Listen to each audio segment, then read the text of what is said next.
Alright, good morning to everyone. So, here we go again. So, we're going now to test our output or our data set. We're going to work or use now the YOLO V5 and PyTorch in Google Colab.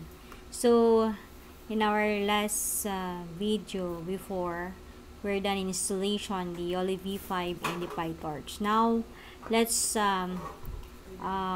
work with our data set or our own data set. So I already prepared my data set. So this is my data set now. I already have the videos, the frames, and I already leveled them in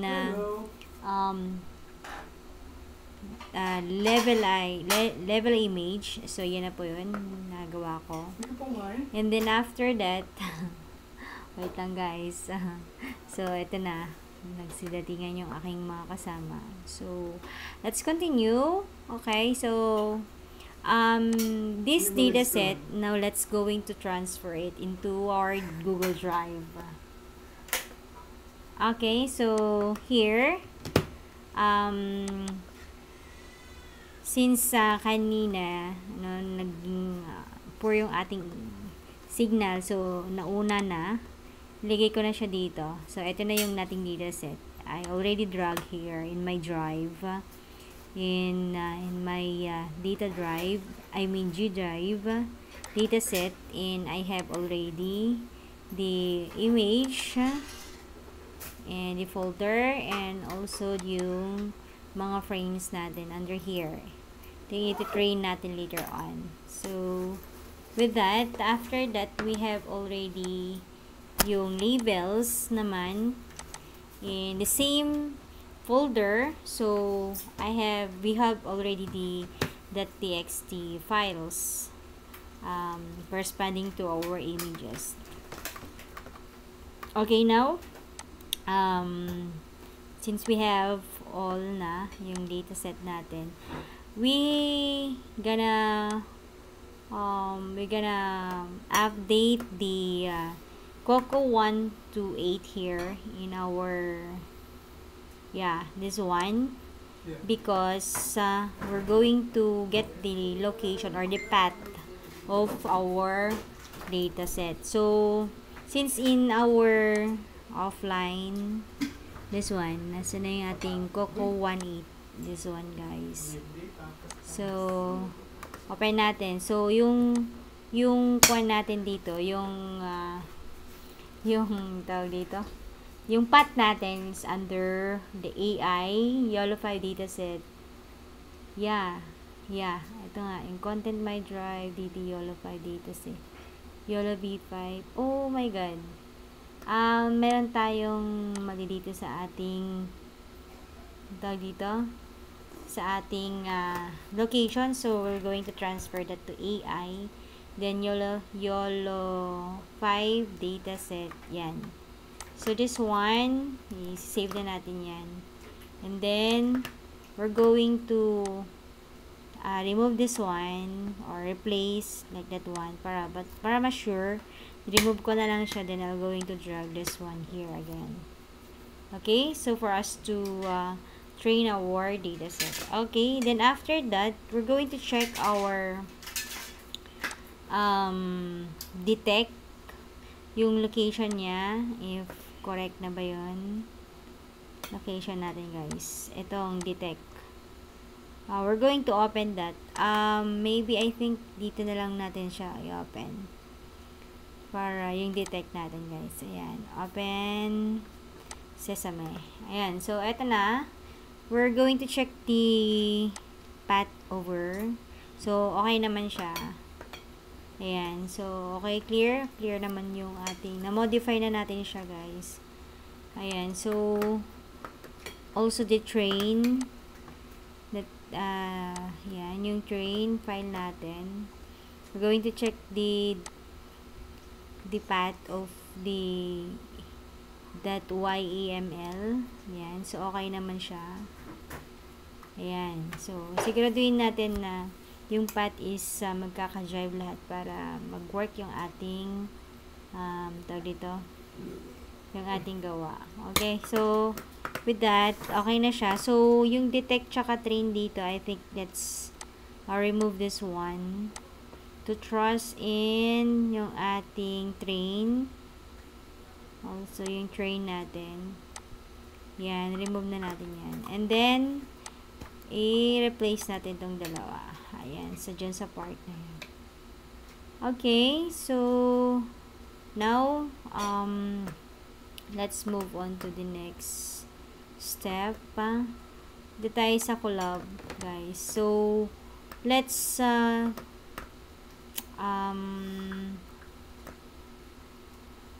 change directory. Let's test first our Python if gumagana siya.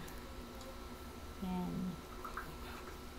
I think gumana naman siya kanina. So nag-restart lang kasi ako kanina. So guys, yan, Python version. Okay, ay hindi pa, ganito pala siya, guys. Okay, so I have that. And of course, our YOLO, mag-change directory na lang tayo. Paano ba yung CD na? Ayan, so percentage, then CD, and then yung content natin. So mag-copy na lang tayo sa kabila para mas mabilis tayo, guys. I think I've done here. Actually, I've done, pero for the purpose of my documentation. And guys, tawag dito.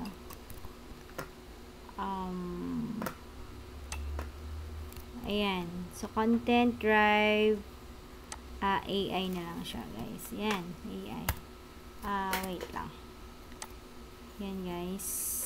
So, nandiyan na tayo, guys. And then, mag-new code tayo. And then, let's proceed to check our dito, data set. So, before we detect, we need to train first. Yeah, train muna natin yung ating data set na. So, for us to train, just use this one. I have already. Yan, the copy. How to train our data set. So, that's one.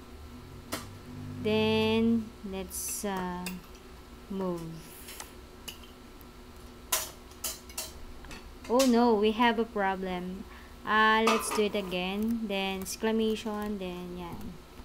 Yan yung ating code yan. So, for us to run. Ayan, guys. So, after running this one, no? Oh my god. What's wrong? Train, okay. Alright. Requirement satisfied. I think, yeah, we have already the file. Yeah, so let's check our, oh my god, magkukuha lang kasi ako mag-double check lang tayo, guys. Yung data set natin.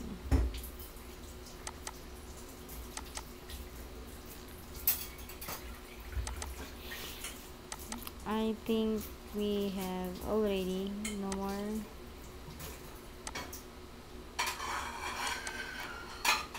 Oh my god, we're gone. Wait lang. Parang mali yata yung aking, or still scanning. Scanning, guys. I am very sorry. Tama pala. Yeah, tama pala, guys. Nag-scan siya. Still. Start runtime. Remote. Train.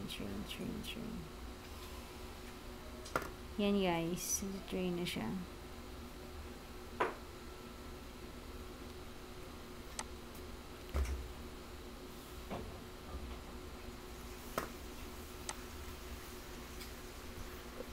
Pero meron siyang kwan dito, oh. Satisfied, sabi kasi kanina. Okay lang.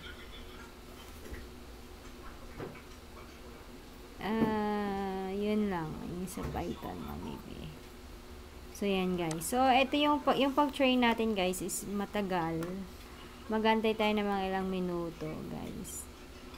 But, I have already result. Na, tinakita ko lang kung paano siya mag-train. And now, ito na yan. So, I have the finished product. But, kaso nga lang, dun sa ibang account. Ayan. So, I have already the same process. Inulit ko lang siya. So, ito yung aking trained. Yan. Ito ba yung trained natin? Validation. This one. So, na-train na natin siya, guys. Itong part na to. Yan. Okay. So, ito yung code natin to train na yung ating dataset, so yan na siya guys. May mga warning tayo kasi yung ating the txt files, wala dun sa part ng label kanina, pero naayos na yun. Ayan guys, mga ilang minuto ko rin yan hinantay, para matapos yan. So, then after that, using to detect now our output. So, yung AI movie ko, video ko kanina, I have the AI video. Ayan, so, wait lang. Eto, so, meron tayong sample, this one. We're going to detect this one. Yung yan, wala pa siyang label to, itong video na to. And then, we're going to use this video to detect, to detect now the trained materials, the dataset. Okay, so back natin yan. Ito tayo. So, ito yung natin, yung ating syntax, train, source. Okay, so kukunin natin yung weights natin dun sa yung last.pt. Ito yung part na kung saan naging output or yung yung trained na natin na dataset. And then, after nyan, ito na yung magiging output niya. Detect. Okay, hanggang sa yan, bibigyan ka rin ng pakahabang output. Yung result natin, makikita siya sa run detect. Ayan, guys. Yan, medyo chinorkat ko na, guys, kasi nga, matatagalan tayo pag uuntayin natin siya. Okay, then after that, we're going to check now our output after detecting the dataset. Dito sa run, sabi. Then, sa may detect, and then, it's sa XP. 6, yan. Then, ito yung AI na natin, detect natin. Just open this, yan na yung output nyo, guys. So, ito na yung naging output ko. Sa video na ginawa ko. Okay, sa datasets na prepare ko. Ayan. So, medyo matagal lang yung signal natin, guys. Hintayin na lang natin ng konti. Konting-konti na lang. Matatapos na tayo. So, always remember yung mga syntax na kailangan natin gawin. O kaya, to run for us to have the results. Parang ang tagal po. Sorry guys, pero this is the finale. Oy, error. So, restart natin. Ito na yun eh. Play lang natin ulit.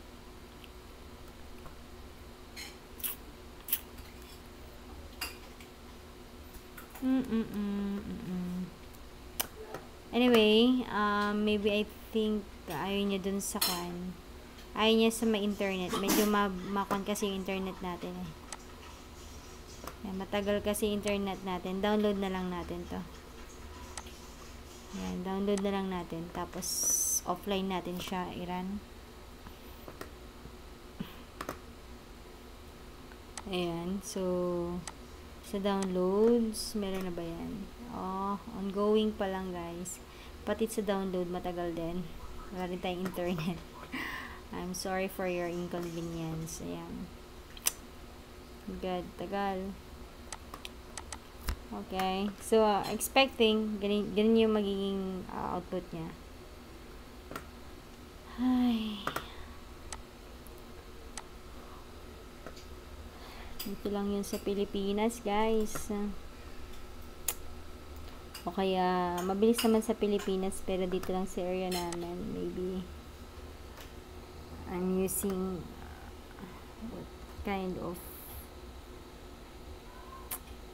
network I have. So guys, matagal siya. Oh my god. Oh my god talaga, guys. Ang tagal ng internet. I have already na eh. Pero, I have the result here. Ganito na lang. Mayroon akong baon dyan sa bala na yan. Okay, so, sa runs, then sa detect, and then 7. Okay. Is that, ayan, ito guys, yung magiging output niya. So, the same lang din naman yun. Wala lang ako ng signal. So, ganito yon yung magiging output niya. So, this is the video na na-take ko na yung video ko na. Then, ito na yung na-detect niya na. So, as you can see, ayan na yung naging output ng ating ginawa kanina na pag-train tsaka pag-detect. Okay. So, that's it. Thank you so much. So, hoping naintindihan nyo yung situation ko. And hoping maging maganda na yung aking output sa delivery. But anyway, always remember yung mga dapat natin intindihin.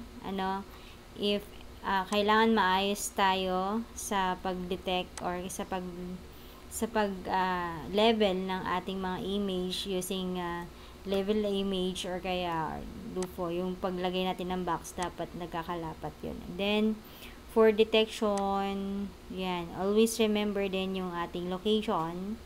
Yung location dapat yung importante para ma-detect siya. Then for us to detect, for us to train, ayan, yan, just use yung mga syntax natin. Yun lang. So, thank you so much for watching, guys. And hoping na intindihin niyo yung aking output. So, that's the end. Till next time. Bye-bye. Bye.